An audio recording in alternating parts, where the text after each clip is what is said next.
Bismillahirrahmanirrahim. Alhamdulillahirabbil alamin. Allahumma shalli wa sallim ala sayyidina Muhammadin miftahi babi rahmatillah adada ma fi ilmillah salatan wa salaman daimain bidawami mulkillah wa ala alihi wa sahbihi. Allahumma shalli ala sayyidina Muhammadin salatan taftahu biha lana futuhal arifin wa tufaqihuna biha fid din wa ala alihi wa sahbihi. Assalamualaikum warahmatullahi wabarakatuh. Alhamdulillah malam hari ini bisa ketemu lagi, kumpul lagi, sihah wal afiyah. Mudah-mudahan yang sakit jadi sembuh, dimanapun berada, siapapun yang sakit diberi kesehatan oleh Allah Ta'ala, kesehatan yang bisa membawa keselamatan dunia hingga akhirah. Amin Allahumma amin. Dan mudah-mudahan kita semua yang sehat, awet sehatnya, selalu sehatnya, batin maupun zahir, kemudian panjang umurnya, nanti ujung-ujungnya husnul khotimah. Amin Allahumma amin. Saya ngajar pakai kaos lengan panjang ya, kaos lengan panjang, aurat tertutup dengan sempurna dan insya Allah sopan. Sehingga kalau video ini ditonton orang dimanapun berada, yang lihat insya Allah dapat nasihat, yang ngomong selalu ternasehati. Amin Allahumma amin. Coba dibaca, apa tulisannya ini? Ya yang rabun nggak usah baca. Jangan dipaksakan, saya tadi juga pakai kacamata kalau udah tambah umur kan ya, wajar. Yang tidak bawa kacamata ngikutin saja yang punya kacamata. Apa tulisannya ini? Urip ojo kaken mikir tapi zikir. Pelajaran pertama, dan ini ngajinya gaya bebas. Pelajaran pertama, kalau mata kita rabun,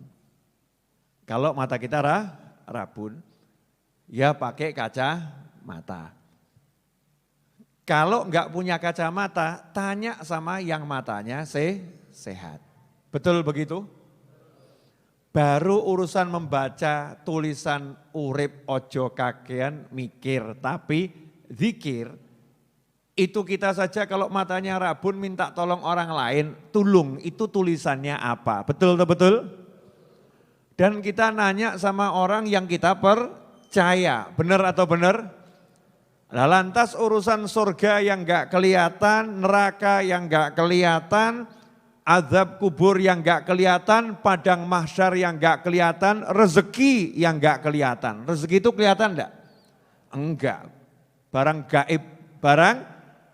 gaib, cuman orang zaman sekarang itu kok bilang gaib urusannya setan gitu ya. Emang yang gaib cuman setan, yang enggak kelihatan itu semua disebut gaib bahasa Indonesia kita ya.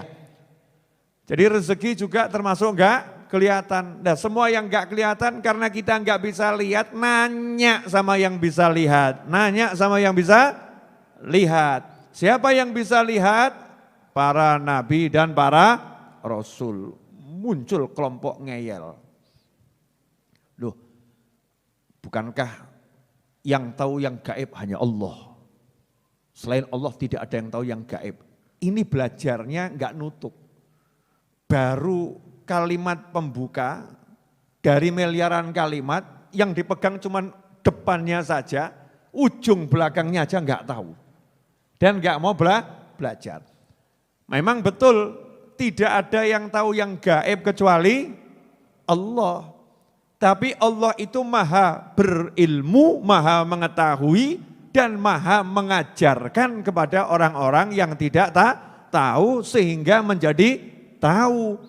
Siapa yang diajari oleh Allah SWT? Hamba-hamba pilihan Allah. Siapa hamba-hamba pilihan Allah? Nomor satu para nabi dan para rasul. Kemudian siapa? Al-ulama warathatul anbiya, yang mewarisi para nabi dan rasul, yaitu para ulama. Kemudian siapa? Orang yang mau belajar kepada ulama, muta'allim. Orang yang mau belajar nanti juga akan dikasih tahu oleh Allah Subhanahu wa ta'ala. Makanya Allah mengatakan ittaqu firasatal mu'min lewat lisan Nabi Muhammad sallallahu alaihi wasallam.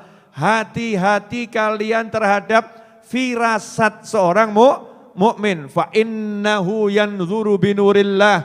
Karena mukmin itu walaupun pangkatnya bukan nabi, walaupun pangkatnya bukan rasul, walaupun belum sampai derajat wali tingkat tinggi, tapi dia mukmin, benar-benar mukmin, maka dia yanzuru binurillah, melihatnya pakai cahaya Allah. Kalau udah lihatnya pakai cahaya Allah, terang benderang, enggak ada yang ketutup. Ini kok jadi bahas bab melihat ya. Padahal skenario tadi waktu saya jalan enggak ada urusan ini. Urusannya urip ojo kakean mikir, tapi zikir. Lah ini loh prakteknya urip gak kakean mikir. Akhirnya ngomongnya bab begini. Yang enggak ada di pikiran, betul ya? Iya. Mau dilanjut atau cukup? Ini loh bab yang barusan enggak ada di pikiran, ini mau dilanjut atau cukup? Lanjut, siap mumet? Loh kakean mikir toh. Hanya orang-orang yang kakean mikir yang akan mumet. Mesti aja jawabannya gak akan mumet, Beb. Kenapa? Gak tahu mikir. Oh, tugas saya mendengarkan mudeng, alhamdulillah. Gak mudeng, ya alhamdulillah. Gitu aja kok repot. Betul kan ya? Mudeng dapat pahala, gak mudeng juga dapat pahala. Tapi minta agar dimudengkan sama Allah Subhanahu wa ta'ala. Fafahamna.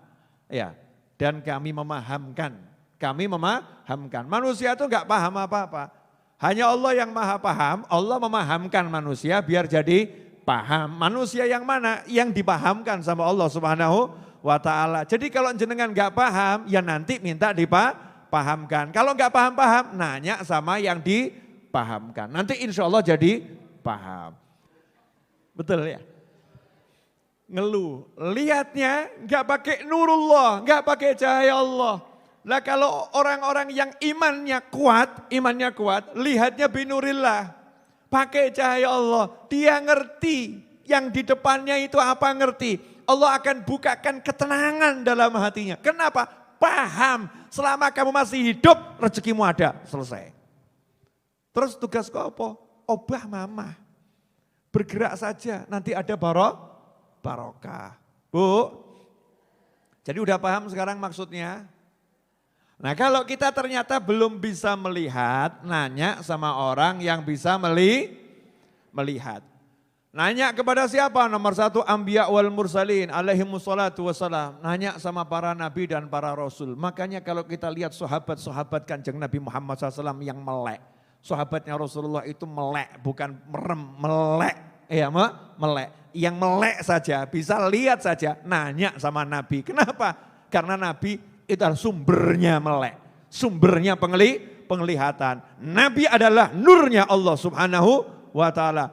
Allah telah menciptakan aku dari cahayanya Allah. Khalaqallahu qabla asya nura nabika Muhammadin sallallahu alaihi wasallam min nurih. Sebelum menciptakan segala sesuatu, Allah telah menciptakan cahaya Nabimu Muhammad SAW dari cahayanya Allah Subhanahu wa ta'ala. Maka sahabat walaupun bisa melihat, walaupun sahabat ngerti, walaupun sahabat paham, tapi sahabat terus bertanya kepada sumbernya. Paham?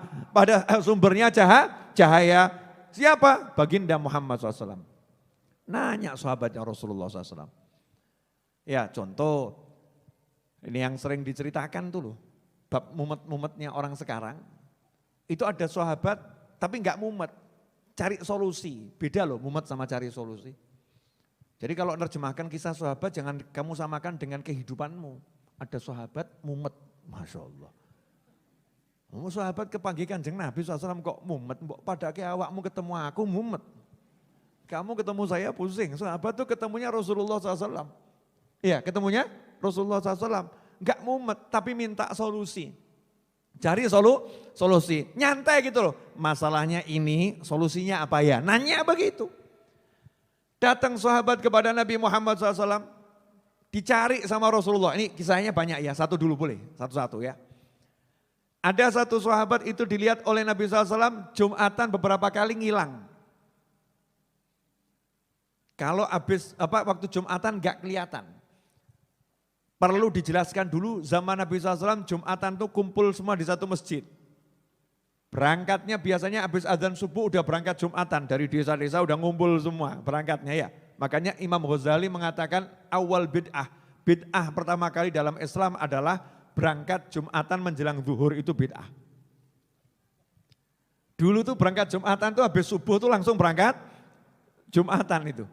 Kumpul dari desa-desa berangkat semua, dari pedalaman berangkat semua. Untuk sholat berjamaah di Masjid Jami', di Masjid Madinah Al-Munawwarah, Masjid Nabawi. Sholat di situ. Nah ini ada satu sahabat, berapa Jumat kok enggak kelihatan. Akhirnya ditanya oleh Nabi Muhammad SAW, kenapa kamu kok berapa Jumatan enggak kelihatan? Sahabatnya jawab, ya Rasulullah saya ini punya utang. Saya punya utang. Lah saya itu malu nanti kalau ke masjid ketemu sama yang ngutangi saya. Saya itu belum bisa bayar, malu saya. Karena udah jatuh temponya, saya malu. Dan yang ngutangi enggak nagih loh ya. Ojo mbak pada ana awakmu.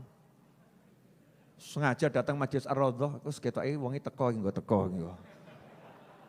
Diunteni Majelis Ar-Raudhah. Kelihatan ini orang datang ini ya. Jangan disamakan dengan dirimu dan diriku. Ini sahabat-sahabat Nabi Muhammad SAW enggak nagih. Tapi yang enggak ditagih ini yang punya hutang ya, yang hutang itu hatinya yo paham, izin, malu ya Allah. Nanti kalau ketemu dia langsung plek utang, Masya Allah. Ketemu dia plek utang. Akhirnya kalau Jumat ngilang, maka dalam pembahasan fikih itu termasuk min a'dzaril Jum'ah. Di antara sebab-sebab orang boleh tidak ikut sholat Jumat. Kalau masjidnya cuma satu loh ya. Nah kalau di masjid itu ketemu yang nagih hutang. Sementara dia pengen bayar tapi enggak bisa dan dia malu. Malu. Kalau yang enggak punya malu tetap wajib Jumat. Paham ya? Ini urusannya dawa, jangan dipotong ceramah saya nanti bahaya kalau enggak paham. Nah kalau sekarang di Indonesia sholat Jumat turah-turah masjid kok. Jangan ngomong saya banyak utang jadi enggak wajib Jumat, ngawur kamu. Ya tetap wajib Jumat sesuai dengan kondisi, ya sesuai kondisi yang mewajibkan sholat Jumat. Tiap wilayah kan beda. Maka Nabi SAW ngomong, mau enggak kamu saya ajarin? Bil makna ya, satu doa. Nah ini loh, diajari sama yang melihat langsung, yaitu Nabi Muhammad SAW. Kalau kamu baca, walaupun kamu punya hutang sebesar gunung Uhud, dilunaskan oleh Allah Ta'ala. Sahabat enggak ngomong gini, orang model sing WA aku iki lho. Beb, masuk apa ya, apa bisa toh Beb? Oh, saya nyatanya sudah tak amalin kok ya belum. Gitu lagi kok ya belum loh ya. Padahal udah dijawab Jumat yang kemarin ya. Itu pertanyaan kok belum itu menyebabkan enggak jadi, batal itu nanti. Harus yakin. Sahabat enggak nanya begini, wahai Nabi Muhammad SAW, apa ya mungkin modal doa utang lunas? Apa mungkin? Ini jenengan tanya sama pakar ekonomi, profesor, doktor, insinyur, lengkap 10. Dok, terangkan berkat doa hutang lunas. Jabarkan. Saya juga penasaran, kira-kira penjabarannya seperti apa. Mesti yang ngomong, ya orang dongo, ya usaha. Betul kan? Lah yang nanya juga ngomong, sorry pakar, bab usaha orang sambo ajari. Bab usaha enggak usah kamu ajarin, aku sikil dadi sirah dadi sikil, weteng dadi sirah. Belum ada toh? Weteng ki dadi sirah, melendung soalnya, lemu. Gemuk. Uripmu tangi turu. Yang enggak paham bahasa Jawa ya, mohon maaf sebesar-besarnya. Enggak semua kalimat harus diterjemahkan, betul ya? Nah begitu, yang nanya doa ini orang yang sudah usaha, tetapi usahanya kok belum membuahkan hasil, pengen cari solusi. Nah ini kalau dipakai ilmu matematika, ilmu ekonomi, ilmu pemasaran, marketing, strategi, ilmu A sampai Z, gak ketemu. Kenapa? Nah kalau udah laporan sama yang ngasih kan urusannya yang ngasih. Lah orang kepercayaannya Allah siapa? Yang paling dipercaya Allah siapa? Kanjeng Nabi Muhammad sallallahu alaihi wasallam, rasulmu, nabimu, kekasihmu, baginda Muhammad SAW. Itu yang paling dipercaya oleh Allah Subhanahu wa taala. Nabi punya banyak rahasia. Ada rahasia yang boleh di-share, ada rahasia yang enggak boleh di-share. Lah alhamdulillah ini rahasia yang di-share kok bab utang, cocok kok buat jenengan. Buat saya cocok kok. Makanya enggak pernah saya tinggalkan. Apa itu? Siapa yang mengucapkan ini hutangnya sebanyak gunung Uhud dilunaskan sama Allah Ta'ala. Allahumma kfini bihalalika an haramika wa aghnini bifadlika amman siwak. Terjemahannya ki hafalno. Terjemahannya dihafalkan, dihayati, dirasakan. Jadi bukan baca mulut, bacanya pakai hati, mulutnya ikut. Ojo mbok wale, mulutnya ikut, hatinya enggak mudeng. Hatinya mudeng, hatinya paham, hatinya ngucap, mulutnya ikut. Allahumma kfini, ya Allah tolong engkau cukupi aku. Bihalalika an haramika, dengan rezekimu yang halal. Sehingga tidak terjerumus sama yang haram. Wa aghnini, dan jadikan aku kaya. Wa aghnini bifadlika, dengan kemurahanmu, bukan karena usahaku, bukan karena pinterku, bukan karena rencanaku, bukan karena partnerku, bukan karena kenalanku, bukan karena bifadlika, tapi karena kamu maha dermawan, engkau maha suka memberi aku, engkau maha pemurah ya Rob, bukan karena hitung-hitungan aku bekerja sekian dapatnya sekian, tapi karena engkau maha kaya, maha memberi, bifadlika amman siwak, sehingga aku tidak bergantung pada selain engkau ya Allah. Sahabat langsung baca ini setiap habis sholat, utangmu lunas. Terima kasih ya Rasulullah. Habis sholat ya moco, Allahumma kfini bihalalika an haramika wa aghlini bifadlika amman siwak. Dan jenengan, assalamualaikum, handphone yang dijuko. Ya gak lunas-lunas. Kita ini begitu sukanya. Dikasih bocoran langit, ya, rahasia lah langit. Amal no, ini yang ngomong yang menjadi sumbernya penglihatan, nurnya Allah, yaitu baginda Muhammad sallallahu alaihi wasallam. Jelas? Apa yang jelas? Sekarang jadi terang atau gelap? Terang. Terang.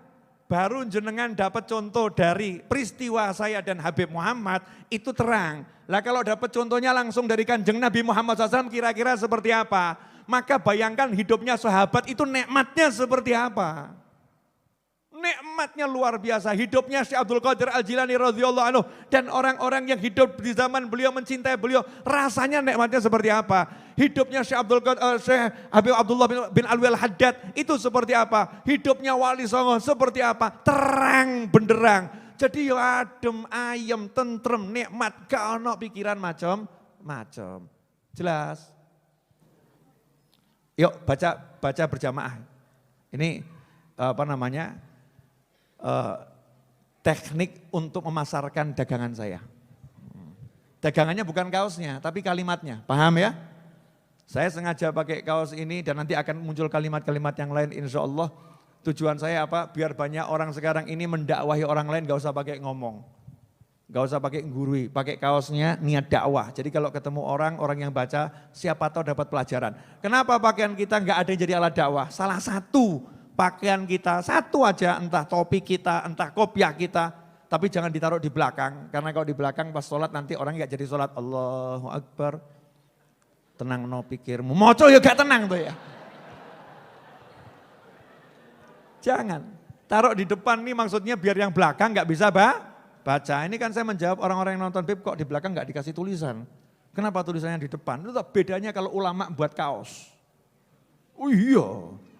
Fas'alu ahla dzikri in kuntum la ta'lamun. Udah dipikir. Dan juga tidak pakai nama-namanya ulama jangan ditempelkan di kaos namanya ulama. Kenapa namanya ulama jangan ditempelkan foto-fotonya ulama itu loh. Kadang ada orang buat kaos dikasih fotonya ulama. Bukan haram, bukan. Tapi itu ya rada angel jaga adabnya dulu. Nanti ada aturan pakai kaos ini loh ya, ada. Bayangno ya, kaosnya gambarnya Habib Muhammad. Habib Muhammad lovers, fans berat. Wow, Masya Allah. Tapi giliran cuci kaos, campur cawet. Saya ya marah tuh ya, jangan dicampur. Kurang ajar kamu, kan gitu ya. Kaosnya gambarnya Habib Novel Al-Idrus. Ya. I love you Habib Novel, gambar Habib Novel. Masya Allah. Udah mulai dari kaosnya, bajunya. Begitu giliran nyuci, ya giliran nyuci campur bek cawet, bek kotang, bek macam-macam.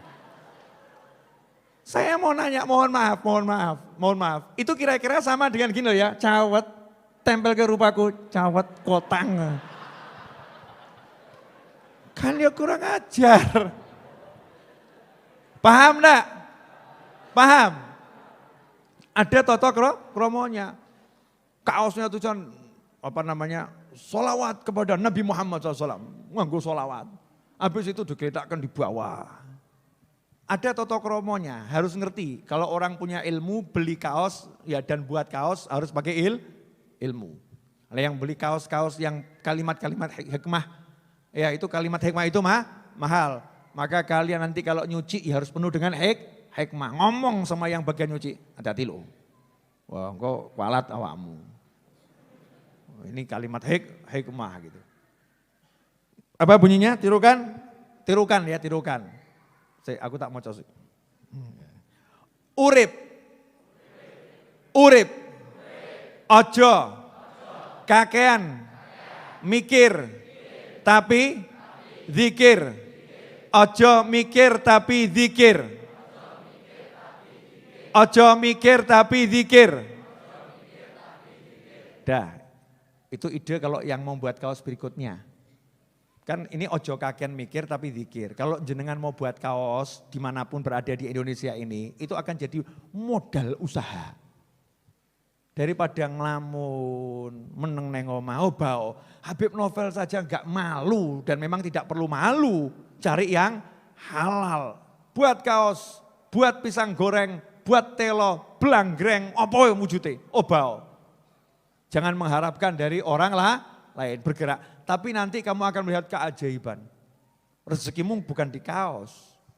Buktinya saya jualan kopi saja udah kehilangan 95.000. Betul kan ya? Ya, jelas semuanya? Ojo kakean mikir tapi zikir. Maksudnya bagaimana? Maksudnya berpikir sewajarnya. Lapar makan, ngantuk tidur. Pengen punya duit, ya kerja. Pengen kerja, bidangnya apa? Ya begini-begini, tahapannya saja dipikiri caranya. Tapi gak usah mbok pikiri, piye iki nggo untung apa gak, nggo rugi apa, kedawan mikir.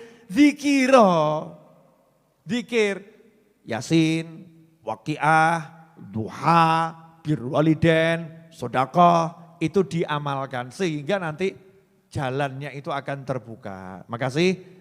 Ini malam hari ini kajiannya judulnya ya begitulah wallahu a'lam.